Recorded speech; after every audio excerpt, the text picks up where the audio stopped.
Good afternoon, everyone. My name is Christina Wood. I'm the Director of Programs at Start and Scale at Communitech. And I'm very excited to have our very own Kusha Tocinelli and Amanda Green here today to answer all of our questions about using government funding to incorporate into your financial plan. Before I turn it over to Amanda and Kusha to speak to us today, I'd like to go over a few housekeeping items. So first of all, we ask that everyone please keeps their microphone on mute for the duration of the session. And please ask any of your questions using the chat functionality. We'll be taking questions throughout the session, so don't feel like you have to hold them until the end. Oh, sorry. If you'd like to connect with Amanda or Kusha after today's session, please reach out to your Communitech CSM or advisor, and they'll be happy to introduce you. We also have some upcoming AMA sessions. So on January 12th, we have how to write a close to perfect grant application, which Kusha will also be leading, as well as John from OCE. So we hope you can join us for that session. And just a reminder that all of our AMA sessions are recorded so that our companies can refer back to them as a resource at a later date. And with that, I will turn it over to Amanda and Kusha. Thank you.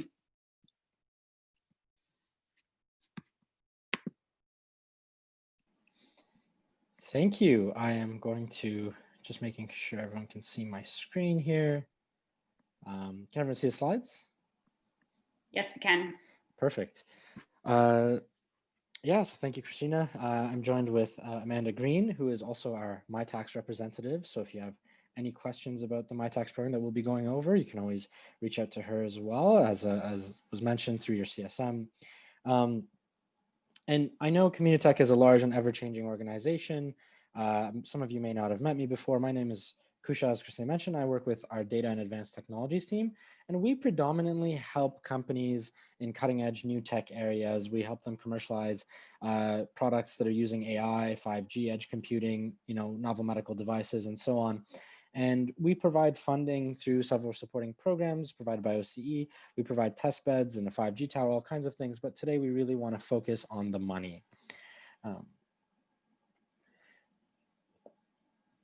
And so that's a large bundle of services. But as I mentioned, the most important thing here is cash, because a lot of businesses don't even make it to viability, not because they can't produce a product or because they don't have customers or because they don't have value. It's purely because they just don't have the cash to make ends meet.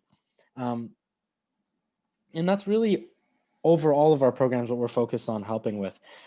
We're focused on helping you get revenue through introductions to our corporate partners. If they're looking for a problem that you can solve, we're helping with the test beds and with cloud credits to help you manage your expenses and to prepare to scale. And we're also trying really hard to get funding to companies as fast as possible. So there are multiple sources of funding, and I'm just going to go over the several that exist. Three main ones that we're going to talk about today. Investment capital is obviously one of them, and there are a lot of capital accelerators that have been very successful. They have lots of applicants. Three in mind that we work with are Y Combinator, Techstars, and Creative Destruction Lab. We refer quite a few clients to these incubators, and what's important to note here is that VCs and angel investors and even capital accelerators, they expect a lot of growth. So we've had firms come back and tell us, look, at Y Combinator, they've mentioned that they're looking for 50% month-over-month growth. We've had a lot of research done by Charles Plant, an economist that works with us, and he said, look, at VCs, pre-seed or seed stage, you're looking at 10 to 20% monthly growth. And it doesn't have to be necessarily revenue, although that is very nice to show, but it does have to be some kind of traction. You do have to show them that there is some kind of expected use case for what you're developing and what you're building. And post-seed, you're really looking again at 50% month-over-month. Specific funds may even require more than that. And there's a multitude of financial vehicles that VCs will invest through. So you can not necessarily have equity given away right away, but you can have things like venture debt or convertible note, where a VC will, for example, give you a loan and they'll convert to equity later on at their discretion, depending on the terms that they've kind of signed on. So It's not necessarily that it's always cash right away. That's, I think, a misconception. Although a lot of it is provided through a simple agreement for future equity, where the VC will provide some money and then they'll take equity at some future valuation. So loan rates can also be high, depending on what you're going with. We've seen anywhere from 7 to 10%. Communitech, we also partner with the Business Development Bank of Canada, so they do provide a lot of loans for entrepreneurs. They're a public organization, a public company that is mandated to do so. And with investors, what we've seen, what our clients have mentioned to us, is that there tend to be two groups. Those that are strategic and take a lot of interest in your business and can offer you, in addition to cash, some kind of partnership. It's usually sales related or access to a specific channel that you can, connect with clients through, possibly access to a distribution network. And then there's VCs that are not. They're just really looking for cash. So, for example, Techstars is a capital accelerator that provides a lot of B2B connections. So, if you're in a specific space, Techstars has an incubator, let's say that'll sell into insurance, that'll sell into automotive, that type of thing. Um, and there are some downsides that we've heard from our clients about taking VC. One of them is obviously being placed in a negative cash flow situation, and forced to grow fast. So a lot of VCs will provide capital to startups, and then they'll say, okay, well, you're expected to spend this capital, you're expected to go hire staff, you're expected to grow. Really, you're expected to generate sales, develop product quickly. And if you don't raise recurring revenue quickly, then this can result in substantial changes later down the road, because you'll have to raise a future round.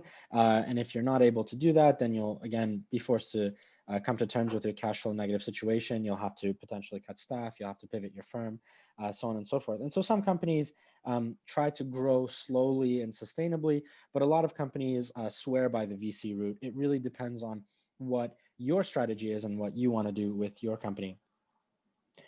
And there is some research that suggests company sizes tend to follow a power law distribution, meaning that it can be a lot harder to grow a firm as large as your clients might expect. It isn't always 10 times harder to grow a company 10 times larger. It can be 100 times harder. It can be 1,000 times harder. It really depends on what you're trying to sell, what market you're in, that type of thing. So this is one potential strategy. And there's a very, very different strategy that uses non-dilutive grants from the public sector. And there's a very big difference between how you'd apply for these. For investment, you want to keep it short and succinct. For VC, you want to make sure they get this major story, the massive problem, who's paying for it, how you're solving it, that there's a big market, that you have a big moat or a network effect to blow the competition away as you grow. And you don't need to share every product offshoot. So a lot of people have mentioned, think like Amazon. They sell everything now, but it started with books, right? And focus on your strengths right now.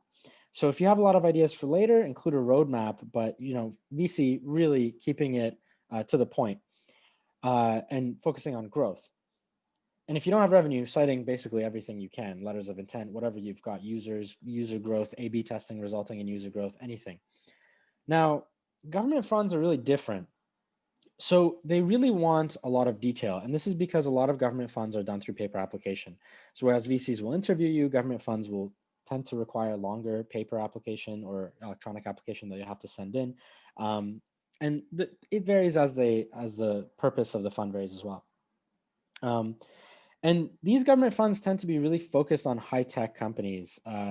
Many of our clients are, as I said earlier, data-driven or medtech companies commercializing something new. A lot of them are university-driven. They're coming out of universities or they have a connection to some kind of university research. And they focus on producing new kind of insights or from data they gather or building new devices with new purposes, that type of thing. So the benefit of doing something novel is that you're essentially conducting research. And by conducting research, you're eligible to get 35% of your R&D expenses back on your SR&ED tax credits. And there are eligible funds and ineligible funds. So this is really important. A lot of founders that we work with don't know the difference until it's too late. I'm not a SR&ED expert. I'm not an accountant. I would highly advise anyone seeking to apply for SR&ED to essentially contact their specialists early on, making sure, for example, that they're collecting payroll for their income instead of dividends, given that dividends are not generally SR&ED eligible. So there are a lot of little caveats in making sure revenues are coming from the right places and so on and so forth. Now, there is, the stipulation that you have to pay payroll taxes if you're paying yourself through payroll. So if you put in $50,000 in the company, you pay yourself $50,000. Well, it's not going to be a one-to-one. You're going to lose some money on payroll taxes, but at the same time, you'll have to decide which one is more, the SR&ED credit or what you pay out in payroll taxes. So there's also something really, really popular with our clients. It's called My Tax Entrepreneur. And this is essentially a My Tax grant given to people coming with ideas from university-based sort of products. And essentially, it's a major grant that's also SR&ED stackable. And Amanda will be talking about this later on. And there's also Accelerate, which provides some grant funding for firms that are hiring or working with universities, essentially hiring universities and paying them. And My Tax has a matching requirement. So the way it works is that you'll be invoiced for a certain amount, and then the rest of the amount that the university is owed will be paid for by My Tax. And Amanda also helps a lot of companies find professors and find academic partners so that they don't necessarily need to do that themselves, or they don't need to spend a ton of time on that. There's also AC Jumpstart and Smart Seed. So these are really good grants for firms early stage. Jumpstart also has a University of Waterloo stream where the University of Waterloo will provide the matching requirements. So Jumpstart usually requires matching funds. And so the University of Waterloo will match if you're in that stream, but it is a very competitive stream. And then there's also the OCE VIP program, which is very similar to My Tax Accelerate, but it's essentially a voucher for innovation done for you by the university. And two programs that we run at Communitech with partnership with OCE are Sengen and Encore. So I'll be talking to these a lot later. And one thing I want everyone to remember is that the matching funds for many of these grants are SR&ED eligible, but for some of these grants, you'll have to be further along in your technology journey. So for example, for Sengen, they will want you to have some customers. They will want you to have essentially a product ready to test. They will want you to have a higher technology readiness level, which is essentially the scale through which a lot of these government funds measure your maturity. At the same time, for SR&ED, you'll want to show that it's research and development. So there is a little bit of a puzzle there that you'll have to focus on. And the last stream, which we won't talk about too much today, is essentially revenues. And this really depends on where you're sort of selling into. If you're B2B, there's a lot of platforms that you can use if you're B2C, like Kickstarter, Indiegogo. There's a lot of marketplaces as well. And at Communitech, we partner with some of them. So that includes data marketplaces mostly. If you're interested in selling your data through these marketplaces. And the way that this works is essentially you'll be putting your data usually in front of a marketplace. They'll share this data with some clients. Those clients will offer feedback if they're interested, and if there's good uptake early on, then your data sets could be listed on these exchanges. But I do recommend to people, and this was told to by our partners at Quandl, for example, that you do not share your data sets necessarily if they're too early. You're always welcome to meet if you require introductions. We're happy to provide introductions, but if your data sets are too early, not necessarily cleaned or not prepared for enterprise use, then it may be too soon for that purpose. So the Sengen program that we've had, I'll just go back to the slide for a minute here, has been very successful. It's very competitive. It's essentially a private cloud. It's $50,000 of funding and $50,000 of matching required. And you can do all kinds of things with this cloud system. You can, for example, do load testing. So if you're looking at testing how much scale your backend servers can handle, it's something that you can do on Sengen, and that's something that would otherwise be very expensive on AWS. It's also something that you can use. We have a lot of Tesla V100 GPUs. So if you're in the AI space, you can train many models at the same time, and you can do sort of hyperparameter tuning, improve your AI models before you deploy them on AWS. And again, GPU time is very expensive on something like AWS or Google Cloud or any of the major cloud vendors. And then we also provide through our partnerships, AWS and Google Cloud credits.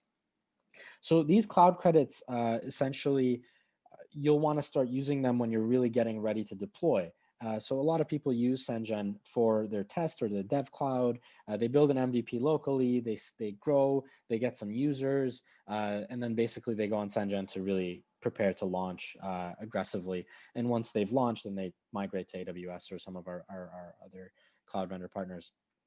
Now, Encore is another sort of grant program that's been of interest to a lot of people, and there's a lot more money in the Encore 5G project. So essentially, we have a 5G tower at the Communitech Data Hub. Again, $50,000 to make use of this tower, $50,000 matching required. Sengen provides an advance, Encore does not. So Sengen provides 20% of the $50,000 in advance. Encore, it's all reimbursement, and most grants are general reimbursement funding, so you will need some liquidity up front.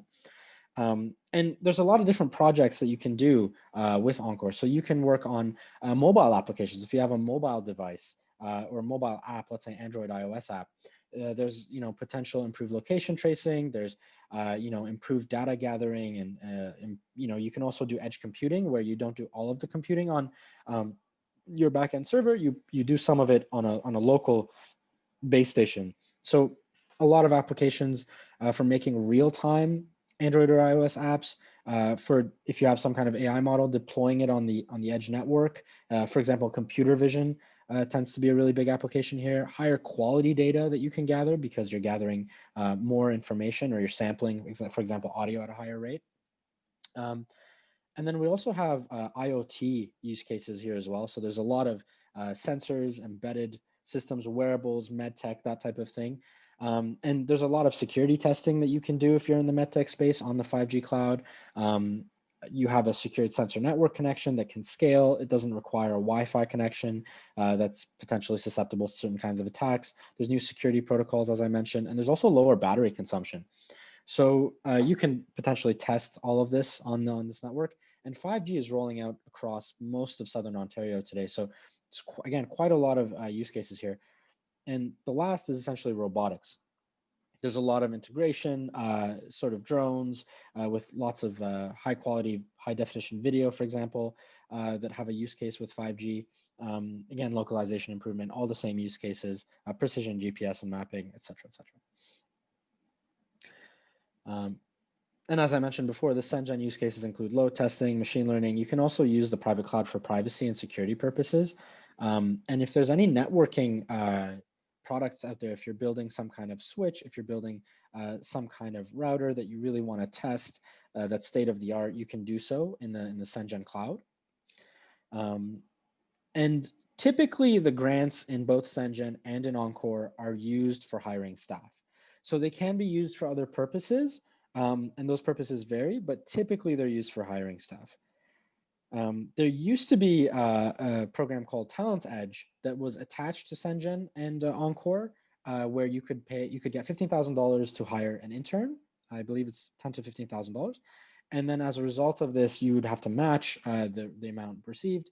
And that there's talks about that program being renewed, but at the moment it's at capacity. So it's a very, very popular program. If you're applying, I would highly encourage to apply early the next time the program opens.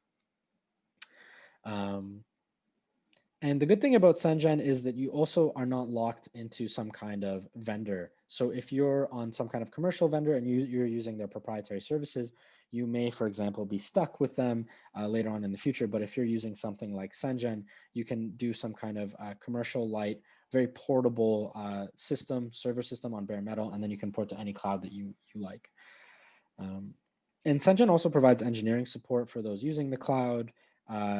And that we've heard very, very good things about the engineers they have on staff, who are mostly ex-BlackBerry. So all in all, getting ready to scale, preparing your backend services, setting up Docker, containerizing everything, and basically getting ready to grow. So you can't really escape the cloud. And I think at the time we presented this, it was, we created this presentation, we're at 50% capacity. It's much higher than that now. So if you're looking to apply it to Sengen, please do so very, very early as possible. And we have some time for questions, but I wanted to address some questions that were sent in through the Eventbrite signups, and these are all anonymous. And we've also generalized them as much as possible to apply to everyone. So one question that we get asked a lot is funding open to product-based companies? Or if I'm a consulting service, can I also apply for these grants? And the answer is yes. So it's mostly product-based companies that have applied for these grants, but there are some service-based organizations that have received them as well. And it can be a harder sell, in my opinion. There's fewer of them, that's for sure. And a lot of these proposals will ask for products specifically. And I've seen quite a few service-based companies, as I mentioned, apply, but they usually involve that service-based company transitioning or developing a specific product later on. Uh, that said, there are ways, of course, to apply for some of these grants. For example, Shred. It's very general and it's very applicable to many types of organizations. And another question that's commonly asked is government funding available to startups in the pre-revenue stage or the pre-product stage? And this is kind of an interesting question because a lot of companies may not necessarily have the matching funds required. So quite often we're asked, do the matching funds have to be cash? For a lot of these grants, the answer is yes. For example, for Shred, it's reimbursement. It's a tax credit, essentially. Whatever you spent, 35% of what's eligible will be given back at the end of your fiscal year. Um, so for Encore and Sengen, the case for Encore in particular, there may be exceptions where some grants may accept your time in lieu of, but that really depends on the business developer or the technology rep that's helping you write the grant or helping you through the grant, helping administer the grant. So in that sense, I think the best options are things like the AC Jumpstart's University of Waterloo stream, which is again tied to the university, which provides the matching funds for you for AC Jumpstart, or OCE Smart Start Seed Program. And there's also the IRAP youth employment programs for hiring youth. And there's My Tax Entrepreneur as well. But a lot of these are not specifically targeted towards firms without products yet. So you do have to pick and choose what you can fit, and they are very competitive. So there are a lot of early stage companies that do not have a product yet that are really looking out there for grants. What I advise all firms to do if they're looking to be successful in their grant applications, and this is what OC and our partners have advised as well, is show traction as much as possible and get your MVP out there as soon as possible, even if it's the roughest, simplest MVP, as long as it's complete for your client's use cases. That's simple enough. Even letters of intent, anything to show that your product has purpose and use. Another question we get, and again, I'm not a Shred expert, but it's about how to file Shred closer to your year-end date. And what I advise everyone to do is, again, talk to an expert as soon as possible. We're actually having a session through Communitech as well later on in the new year. So watch out for that. But make sure everything you've done, the way you've paid yourself, the way you've paid your employees, the R&D expenses you've had, make sure it's all categorized, make sure everything is eligible. Work with an accountant or an expert that you trust and that you're comfortable with to ensure that you're prepared. That's very critical because you don't want to be at the end of your financial year expecting a huge amount of tax credits and then having a shortfall. And if you do find yourself experiencing financial difficulty, but you do expect a Shred cash flow at the end of the year, there are also lines of credits that companies will provide companies based on Shred. So based on your Shred filing, based on your history, if you've been, they'll evaluate you, based on if you've got Shred before in the past, they may be willing to extend a line of credit. And for some of the firms we've talked to, that ranges from 10 to 15 to 20%. So it really varies depending on your firm and your financial situation. Is there any funding specific to healthcare? So there is the OCE Health Technologies Fund. Again, very popular, currently at capacity and closed for applications, but maybe reopening. We're not too sure about the future of that program in particular. But there's also the OC VIP program, again, not specific to healthcare, but can be used for a lot of healthcare purposes. And there's not necessarily, these programs aren't including cash, but they may help for a lot of healthcare companies or medtech companies. Compute Ontario actually has specific compute platforms for these kinds of companies. So if you're looking at launching some kind of data-related healthcare app, they might be able to provide you with healthcare data, and they might be able to connect you with partners that will be able to do some of, for example, the partnership work with you. The Ontario Brain Institute has a similar project. There's also Project Spark. So this is another really interesting scenario where they connect healthcare workers and digital health assets within the province to startups and to partners, to innovators. So you're able to access a lot of these things. You're looking at a lot of clinical data and potential to move your company forward instead of purchasing that or instead of going to another jurisdiction to do trials yourself. So that may save you some funds as well. And I think we will now be taking questions. Thanks, Kusha. We do have one question here. Any information on how to apply for the federal CEBA loan? And so I just wondered if that's something you can touch on today, or would that be a follow-up conversation perhaps? That's an excellent question. We have been following the COVID resources very closely at Communitech. That will most likely be a follow-up session, but we do have public policy outreach every now and again. So we are talking very closely with the government about these funds. And we will be looking at providing how-to potential sessions in the future. Great, thank you. There's also a question here from Susan. Are there any funds available for return to work, so COVID-related companies? That's an excellent question. At the moment, we have not heard of any. So that is something to watch out for in the future as well. There are having said that though, there are a lot of potential payroll subsidies. So again, through IRAP, IRAP is the big one in that kind of space. There may be potential to retain or to subsidize some of the staff that you're retaining. We have a question here from Shiv. How does Jumpstart work if you're an alumni of the University of Waterloo? Can you speak a little bit more to what the application process looks like for Jumpstart? Yeah, absolutely. So AC Jumpstart has an online application system.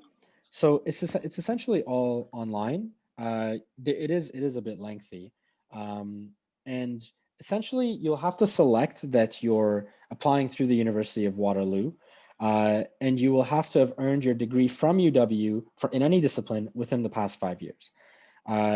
So in that situation, you'll have to show that, for example, you're connected in some way, shape, or form to the University of Waterloo.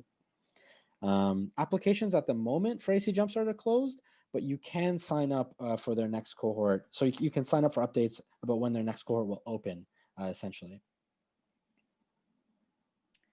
We have another question here. Are we tied to one agency for funding, or can we get funding from multiple agencies? That's a really good question. So with FedDev, specific grants will require you to forego future FedDev funding. So that's important to know. And they're very, very, very strict about this. For example, if you've received ODX Ventures funding in the past, you will not be eligible for AC Jumpstart funding because a portion of the AC Jumpstart funding comes from FedDev. So that is important to note. There are some exceptions to this, but generally speaking, that's the rule with FedDev. With respect to OCE grants, you can apply for multiple OCE programs. So for example, you can apply for VIP, you can apply for Encore, you can apply for CENGEM all at the same time. However, you do have to show your OCE business developer that you are able to carry out all projects successfully. So you'll have to show that you have more staff available, you have more time available to devote to all the projects, and that you have the matching funds. So if I'm getting a $50,000 CENGEM grant, and I have to match $50,000 for that grant, I cannot then go get a $50,000 Encore grant and use the CENGEM matching funds that I claimed for CENGEM match for Encore match. So then I will have to get a $50,000 CENGEM grant, $50,000 Encore grant, $100,000 in matching. So the matching cannot be stacked, but the matching is SR&ED eligible, if that makes sense. So the matching cannot be used to stack for other grants, but it is SR&ED eligible. And there are specific stipulations with respect to IRAP and SR&ED and how you can stack IRAP and SR&ED. So those again vary based on the project. So you may have to show that it's a different project. I discussed that with your IRAP ITA and also with your SR&ED experts. But for the and federal and provincial, from what we've seen, and to my knowledge, federal grants. So let's say if you receive AC Jumpstart grant and there's matching funds required in the AC Jumpstart grant, you can also not stack that matching for SenGen. So again, if I get a $30,000 AC Jumpstart grant and I have to match $30,000 because I'm not in the UW stream, then I will have to go and if I get SenGen, I'll have to find another $50,000. So I'll have to have 80,000 to match in total. Does that make sense? And it's the same situation with MyTax. So you can't stack matching funds, but you can apply for multiple projects. So a lot of companies apply for MyTax, OCE grants, and one or two FedDev grants at the same time, depending on what they get. But again, if you do get one FedDev grant, you will be probably auto rejected from others unless there's specific ability to apply multiple times. And for OCE, SenGen, and Encore grants, you can only apply once. So you can only get the funding once at the moment. However, you can come back and use the infrastructure a second time. Thanks for that, Kusha. Just throwing it out to the audience, does that make sense? Does anyone have further questions about ability to stack and how to come up with the matching funds? You can put them in the chat. We have a few other questions here, Kusha.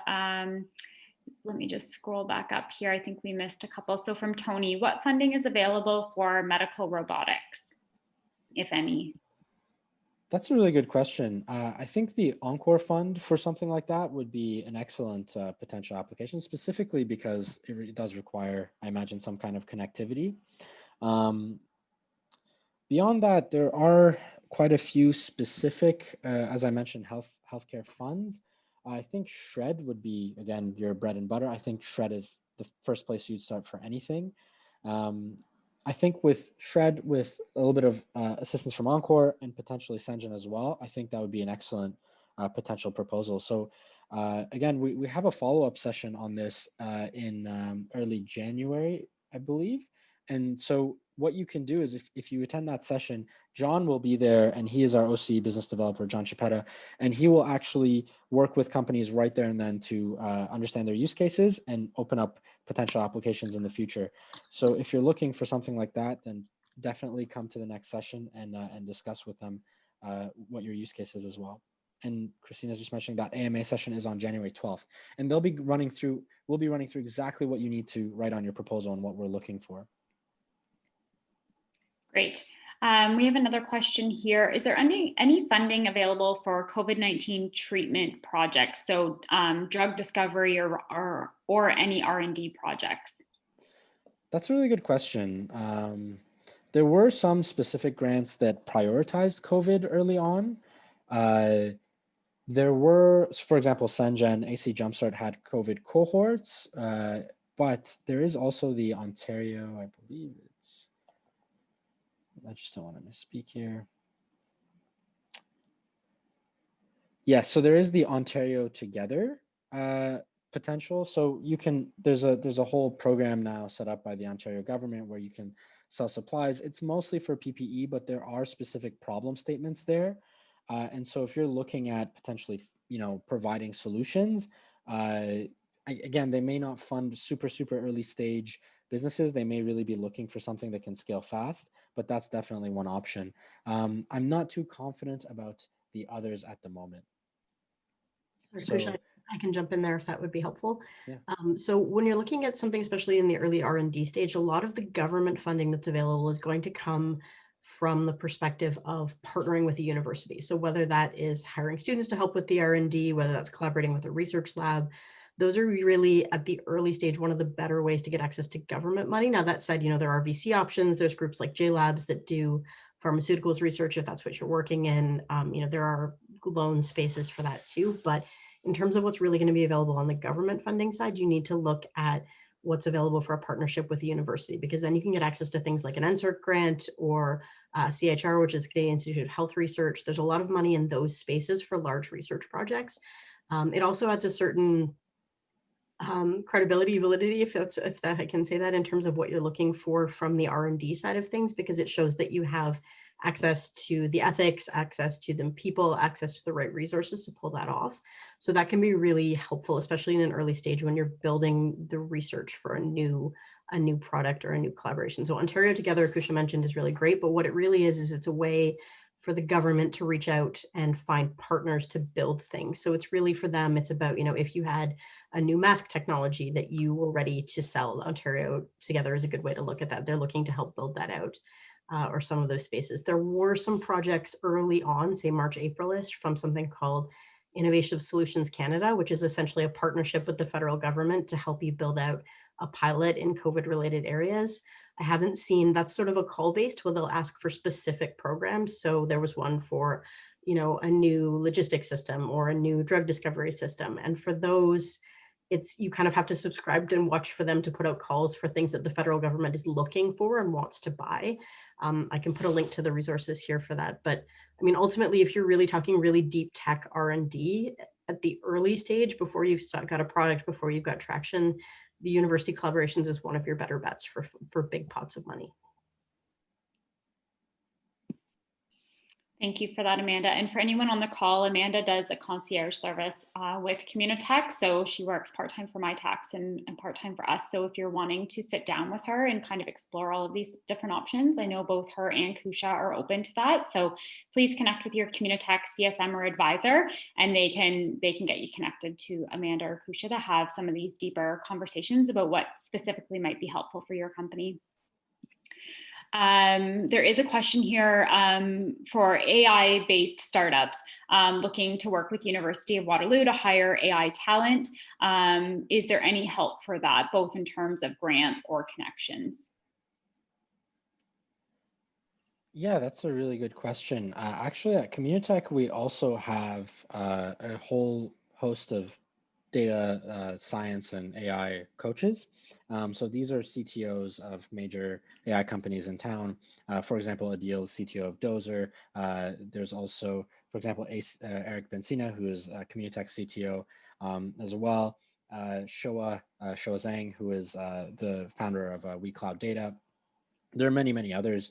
And actually, if you're interested in some help along that sort of road, we can definitely connect you to any of our coaches anytime. And for the purposes of grants, it may be a little bit difficult. So there is a new program that we're launching through Communitech. And if you are a Communitech, Sengen, or Encore company, there is an additional program where we provide funding to companies that are looking to launch some kind of like data cleaning, data labeling, or AI, basic AI services. And attached to that is a sort of a project manager, advisors, and also some of our coaches. So that's kind of a comprehensive program that might be something to work with, but that's definitely something that's only offered to Sengen approved companies or Encore approved companies at the moment.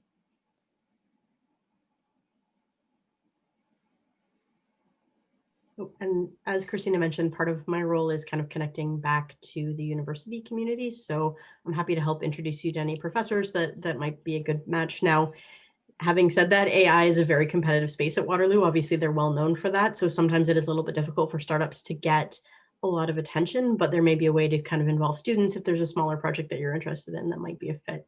Asking a professor sometimes if you're not IBM can be a little bit difficult, but there is certainly resources there and interested students there to help as well. The University of Waterloo Co-op office has a lot of really good connections to students who are eager to do work and kind of help out with some of those projects as well.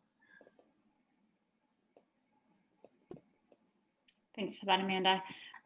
Just looking to the questions that came in ahead of today's session, and one of them was really around, do we have a roadmap or a flow chart of all of the agencies and which one to apply for it at what time? And Kusha, I don't know if you want to speak to that or the work that we're thinking about around that for the future. Yeah, at the moment we do not, but we are considering that going forward. MentorWorks is a really good resource for that purpose. They try and stay on top of a lot of the grants, but the grants are also always changing. We are looking at that, and we are looking at a roadmap. So for example, which companies will fit into which sectors. There will be more to come soon. Awesome. Another question was, what's involved in pitching to the government for grant money? What do they look for? Any advice or tips? So I know you briefly touched on this at the beginning of your presentation around the difference between what governments might be looking for in a long application versus pitching to a VC, but are there any advice or tips that are kind of tried and true that you can share? Yeah, absolutely. So I think the one big thing is with VC, they're looking for growth. With government grant funding, they're really looking for both growth to prove that you're actually a viable business, but also for the purposes of making sure there's not a ton of risk. Really, what they want to do is they want to fund businesses that are on strong foundations that are not at risk of essentially closing very early on. And this is obviously the reason for this very political. They're really looking to fund companies that can essentially grow the community and create jobs and improve economic development in the region. So what you would want to show in these types of grant applications is first of all, they want to know where you're incorporated, they want to know where your staff are, they want to make sure you have a local footprint here, they want to make sure you're part of the community. They also want to make sure again you're growing and that you have a lot of sort of backup plans for what's happening, that you're working with customers, that you're a viable solution, that your technology is more mature. Generally speaking, again, for SR&ED, it's an experimental R&D grant. So you want to show that you're doing R&D. And beyond that, they're looking for all the same things that VCs are looking for, but they're really looking for detail, as much detail as you can put about how your product works, about what your product is, about your, reiterate that your product is earning revenue. They also want to see that by giving you this grant, they are creating a huge opportunity for you. So you want to show that you have a need for this funding to grow your footprint here. Essentially, what we tell people that access SenGen or Encore is tell them what having the SenGen cloud will do for you. Even construct two alternative sort of scenarios. Well, if I don't get this grant, here's what my growth will be, and it'll still be positive. But if I do get this grant, here's how we're really going to use this to take off. Here's how we're going to use this to engage customers and build our solution and enhance our solution, export, those types of things. And you want to show how you're going to get matching funding. You want to show how you're essentially going to get the private sector to contribute. They don't necessarily want to see that you're just going to rely only on government grants, right? They want to see that you're going to convert that into revenue quickly and as soon as possible, and jobs in particular. They want to see that you're holding on to staff. They want to see that you're not having a lot of sort of turnover. Those are things that they all watch out for. Yeah, and just to echo some of what Kusha is saying, remember that the federal government is providing this money to the benefit of Canada, right? So you want to be able to show that you are growing jobs in Canada or building an innovative product that might, put Canada on the map or build something cool or do something really different. And that's why so much of the funding that you'll see from the government really focuses on that innovation angle, because they want to do something that's new and that's interesting and that's going to help the Canadian economy in some way. And to Amanda's point as well, they also want to see that the IP stays here. A lot of these grants will, just state that right out of the gate. So if you're looking at, doing development work overseas, they will not pay for that. So if you, in a lot of grants, so for example, for most OC grants, if you have an overseas contractor, that's not an eligible expense. That's fine as long as your IP stays here and as long as your footprint here is bigger than it is somewhere else. But they do want to see that the grant funding they give you is explicitly being spent in Canada or in Ontario, whatever jurisdiction the grant body is in, and basically, as Amanda said, to their benefit, to that government's benefit. Thank you for that. One of the last questions here is, what is the easiest way to prepare for SR&ED if you're considering using a service closer to the year end anyways? That's an excellent question. I would talk to the service provider as soon as you can, just to make sure everything is in order, make sure all your files are in order, make sure you're claiming salary out of the right, eligible sort of for the right eligible project. Make sure you're not doing anything incorrectly so that you do not expect a surprise once you file your expense. A lot of service providers, they may take it easy, they may reassure you, but I would want to get, I mean, if I was in your shoes, I would definitely want to get some kind of simple evaluation done making sure that everything is in order for the filing and making sure there's no surprises. A lot of founders have made the mistake of claiming income out of the wrong sort of bucket, if you will, and then being ineligible for SR&ED, or trying to, expecting to claim SR&ED for a grant that they got. Well, the grant is coming from the government. That is not SR&ED eligible. That's not a source that you can claim SR&ED for.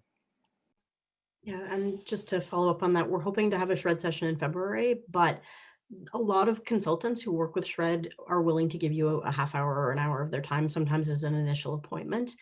You reach out to people, they're happy to talk to you about what the program looks like and whether they might be a fit. Find somebody that you like to work with. And then once you have to go into the deeper dive, that's when obviously their service is going to be a paid service. But most SR&ED consultants will give you a half hour of their time at the beginning just to chat about the process, to figure out if it's worth it for you and for them to kind of go in and help you to put together your SR&ED applications. We're almost at the top of the hour here. Are there any other questions from the audience, things that you were hoping to walk away from today's session that we haven't touched on, or things that you're curious about? I'll give you a minute to pop those into the chat and we'll get to them. Amanda, Kusha, while we're waiting, if there's any last minute questions, is there any final thoughts from your side or things that you would want companies to really walk away with if they were to learn one or two things from today's session? I think I've in the past, we can actually, I've actually worked with a startup and I've attended Y Combinator startup school. And I think their pitch deck templates and a lot of the templates that they provide might be a really good basis to help a lot of companies essentially to figure out how to position their company. And then if you're applying for government grants, use that basis and just expand it as much as you can. Explain how you're so great. What I tell everyone is if you're applying for grants, essentially just it's your time to show off how great your company is. I think the one thing to keep in mind is that there's a lot of government money out there that could be on the table.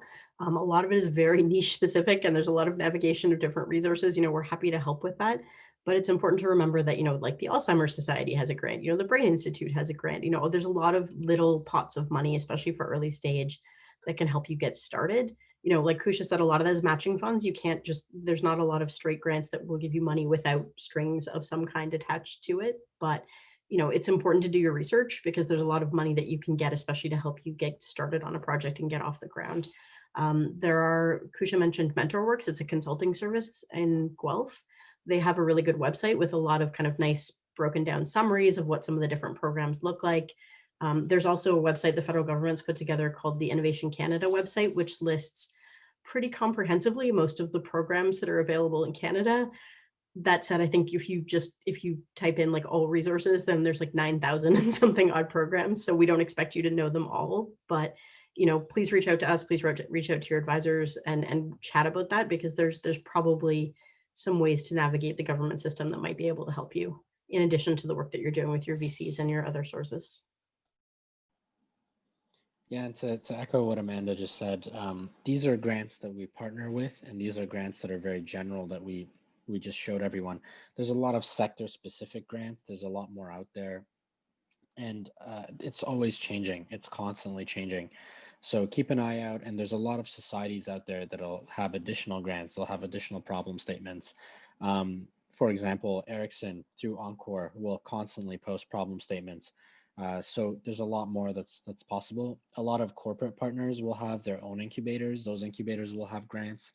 For example, Aviva is about to launch a Safe Roads sort of incubator. There's tons out there. So definitely keep an eye out. Okay, great. Thank you both, Kusha and Amanda. It doesn't look like we have any other questions coming in from the chat. So I think we'll wrap up for today. So I'd like to thank all of the audience participants for joining us today. I'd like to once again thank Kusha and Amanda for all of their expertise that they shared. And a final reminder that if you're looking to connect with Kusha or Amanda after today's session, please reach out to your Communitech CSM or advisor. If you don't know who that person is, you can reach out to me, Christina Wood, at communitech.ca, or christina.wood@communitech.ca, and I'm happy to direct you. Please stay safe, have a nice holiday season, and hopefully we'll see you back on the call January 12th at 2 p.m. To join Kusha and John from OCE as they talk about how to have a successful OCE application. Thanks everyone, and have a great day.